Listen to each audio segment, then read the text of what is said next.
நீளமான மூங்கில பலமான மூங்கில பூரா சீவி பென்சில் சீவுற மாதிரி சீவி பூரா சீவி அதில் அவங்கள அந்த மரத்துவாரத்தோட உட்கார வச்சுருவாங்க. உட்கார வச்சுன்னா இது அப்படியே உள்ளே முட்டிக்கிட்டு போய் குடல் வழியாக வந்து தொண்டை வழியாக வரும். அதான் கழுவேத்தல். சீர்காழி போன்ற கோயில்கள் எல்லாம் பார்த்தீங்கன்னா அந்த கழுவேத்தன சிற்பங்கள்லாம் இருக்கு. அதாவது வன்முறையில் வந்து கொண்டு வந்த மதம் தான் பிராமண மதங்கிறதுக்கு அது ஒரு பெரிய ஆதாரம். இந்த 8000ங்கிற இடத்துல தான் அந்த 8000 பேரை கழுவேத்தின இடம் பேர். அதனால தான் தேடுற 8000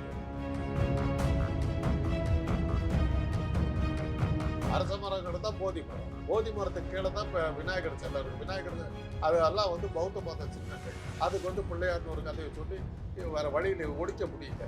பேசாம ஏற்றுக்கிட்டது மாத்திரம் இல்லாமல் பிராமண மதத்துடைய முழுமுதற் கடவுள் விநாயகன்ற அளவுக்கு அடிமையாக மாறிட்டாங்க. ஆக அந்த காலத்தில் குறளை வந்து ஒப்பிச்சுக்கிட்டு இருந்திருக்காங்க. குறள் வந்து சமண இலக்கியம். அந்த சமண இலக்கியத்தை வந்து அன்னைக்கு படித்து பாராயணம் பண்ணி ஓதிட்டு இருந்திருக்காங்க. தீக்குறளை சென்று ஓதோங்கிறார். சொல்ல மாட்டேன்னாங்க. தீக்குறளை கெடுதலை சொல்ற குறள். இன்னைக்கு கடைசியில் பௌத்த மதம் இங்கே இந்தியாவில் இல்லை, உலகம் முழுவதும் 3வது பெரிய மதம். கிறிஸ்தவ மதம், முஸ்லீம் மதம், அடுத்து வந்து பௌத்த மதம். அதுதான் இன்னைக்கு உலகத்திலே 3வது பெரிய மதம்.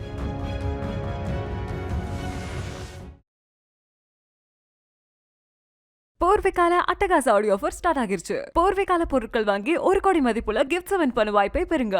கிங் டிவி நேயர்களுக்கு வணக்கம். இந்த சிறப்பு நிகழ்ச்சியில் நம்முடன் இணைந்திருக்கிறார் மருத்துவர் காந்தராஜ் அவர்கள். வணக்கம் சார். அதாவது பண்டைய காலங்கள்ல இன்னமும் சொல்லப்படக்கூடியது வந்து பாத்தீங்கன்னா 8000 சமணர்களை கழுவேற்றம் செய்தாங்க அப்படின்ட்டு. உண்மையாலுமே இந்த கழுவேற்றம் அப்படின்ற நடைமுறை இருந்துச்சா? ஃபர்ஸ்ட் கழுவேற்றம்னா என்ன சார்?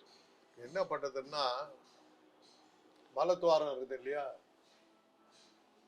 ஒரு நீளமான மூங்கில பலமான மூங்கில கூரா சீவி பென்சில் சீவுற மாதிரி சீவி கூரா சீவி அதில் அவங்கள அந்த மலத்துவாரத்தோட உட்கார வச்சுருவாங்க. உட்கார வச்சுன்னா இது அப்படியே உள்ளே குத்திக்கிட்டு போய் குடல் வழியாக வந்து தொண்டை வழியாக வரும்.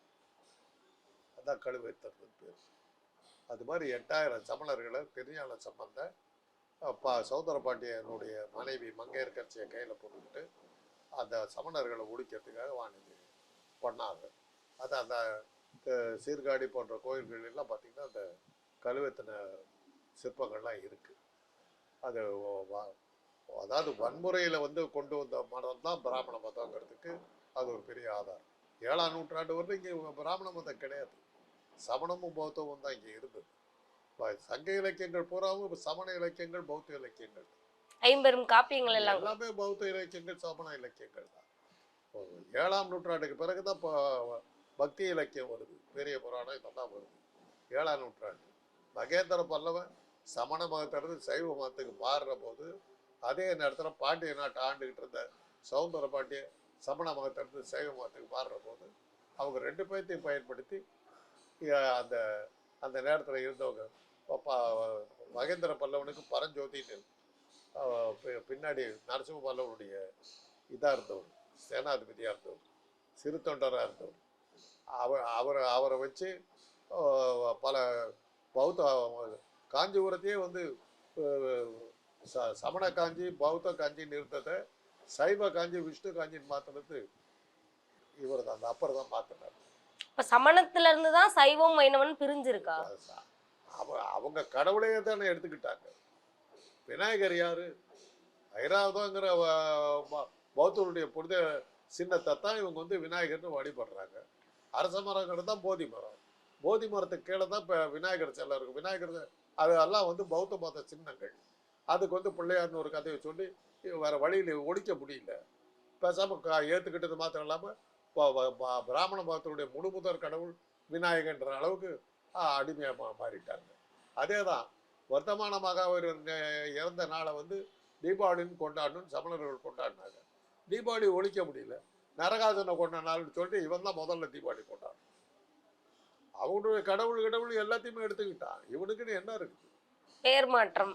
பேர் மாற்றம் தான் இன்னைக்கு சொல்றீங்க, பேர் மாற்றம். அன்றைக்கே அதெல்லாம் பண்ணிவிட்டாங்க. ஆனா இந்த கழுவேறுதல்ல 8000 பேர் கொல்லப்பட்டதற்கான ஆதாரப்பூர்வம் எதுவுமே இல்லை. எண்ணாயிரம்னு ஒரு இடம் இருக்குது மாயவரத்து பக்கத்தில்.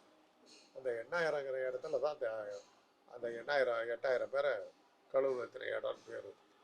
அதனால தான் அந்த இடத்துக்கு பேர் 8000 பேர். அது வந்து பின்னாடி கதை விட்டாங்க. 8000 ஒரு ஊரில் சமணர்களை கொண்டதுனால 8000 பேர் கதை விட்டாங்கன்னு பின்னாடி இவனுக்கு வந்து தன்னை நியாயப்படுத்தி பார்த்தாங்க. அதெல்லாம் எடுபடுங்க. குறளே வந்து கெட்ட புத்தகம்ன்றாமா ஆண்டாள். திருக்குறளை தீக்குறளை சென்று ஓதோங்கிறார். ஆக அந்த காலத்துல குறளை வந்து ஒப்பிச்சுக்கிட்டு இருந்திருக்காங்க. குறள் வந்து சமண இலக்கியம். அந்த சமண இலக்கியத்தை வந்து அன்னைக்கு படிச்சு பாராயணம் பண்ணி ஓதிட்டு இருந்திருக்காங்க.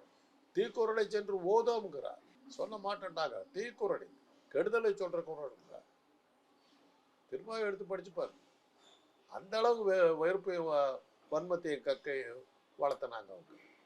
இன்னைக்கு கடைசியில் பௌத்த மதம் இங்கே இந்தியாவில் இல்லை, உலகம் முழுவதும் 3வது பெரிய மதம் கிறிஸ்தவ மதம், முஸ்லீம் மதம், அடுத்து வந்து பௌத்த மதம். அதுதான் இன்னைக்கு உலகத்திலேயே 3வது பெரிய மதம்.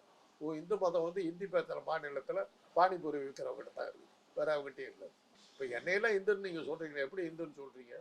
என் சாமி வந்து அங்காள பரமேஸ்வரர். அங்காள பரமேஸ்வரிக்கு இந்து மதத்துக்கு என்ன சம்பந்தம்?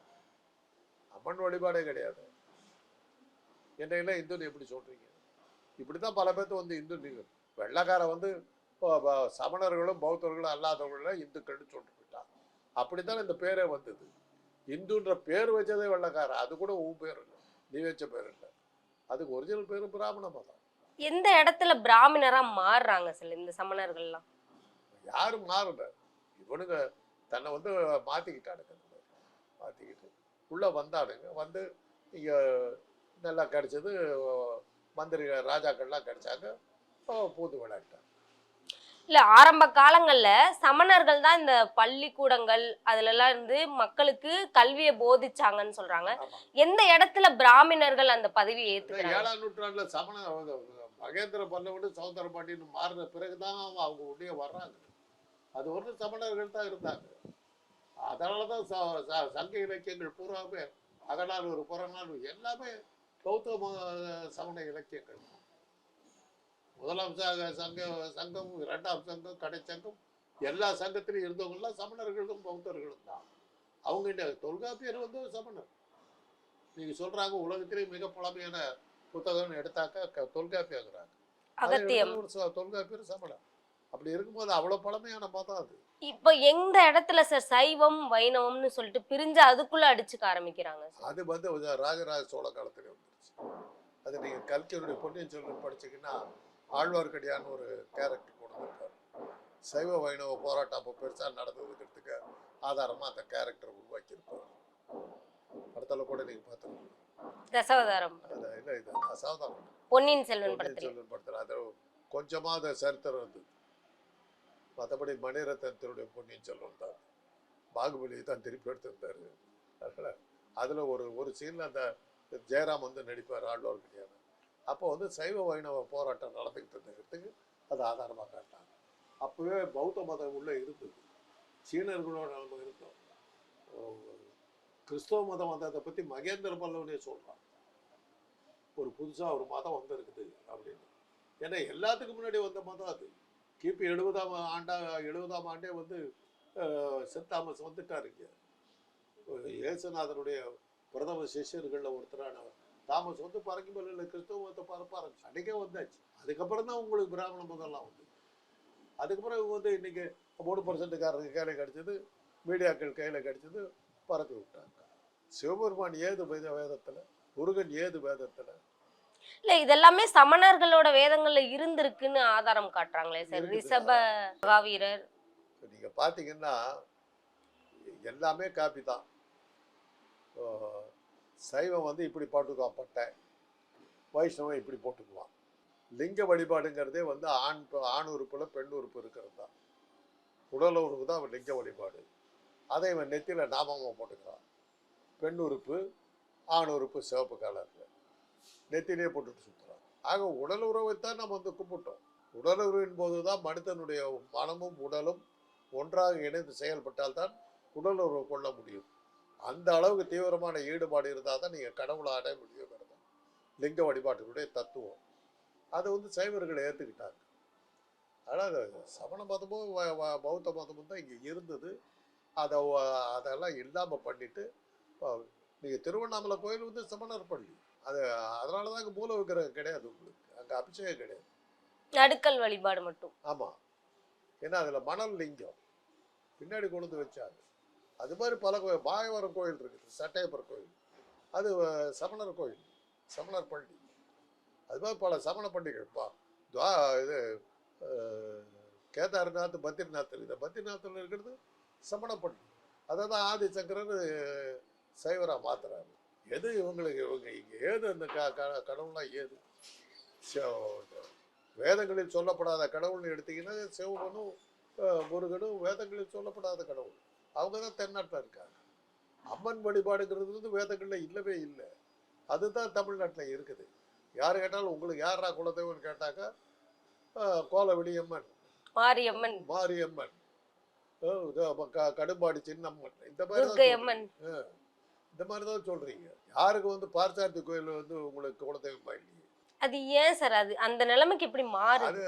அது அந்த காலத்துல அந்த நேரத்துல மன்னர்கள் வந்து கையில போட்டாக்க திருஞான சம்பந்தம் சௌந்தர பாண்டியனுடைய மனைவி மங்கையர்கரசியை கையில போட்டுட்டு வேணுங்கிற வேலையை செஞ்சுட்டான். ஆனா 32 வயசுல போய் சேர்ந்துட்டான் ஒரு ஐயர் பையன். ஆனா இந்த கழுவேற்றம் வந்து பிற்காலத்துல எழுதப்பட்டு அதை வந்து நடைமுறையாக்கிட்டாங்க அப்படின்னு ஒரு சில வரலாறு சொல்றதா. இருக்கலாம். அதான் இன்னும் டீப்பா போகும். இதுவரை எங்களுடன் பல்வேறு கருத்துக்களை பயந்தமைக்கு நன்றி சார். போர்வைக்கால அட்டகாச ஆடியோ ஆஃபர் ஸ்டார்ட் ஆகிருச்சு. போர்வைக்கால பொருட்கள் வாங்கி 1 கோடி மதிப்புள்ள கிஃப்ட்ஸ் வின் பண்ண வாய்ப்பை பெறுங்க.